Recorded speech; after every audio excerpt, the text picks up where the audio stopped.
ಎಲ್ಲ ನಿಮ್ಮಣ್ಣ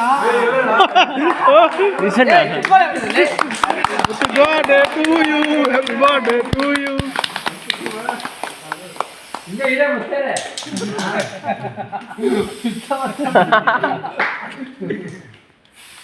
ಕಟ್ ಮಾಡು ಚಶ್ಮಾ ತೀಸೇರಿ ಸಮಾಚಾರ ಅವ್ನು ರಿಸೀವ್ ಆಗ ನಾವು ಹೋಗೋದೆ ಉದ್ಯೋಗ ಎಷ್ಟೊತ್ತಿದೆ ಪಾಪ ಅದಕ್ಕೆ ಕಟ್ಕೊಂಡಿದ್ದೀನಿ ಬೆಸ್ಟಲ್ಲ ಅನ್ನೋದು ಬಾ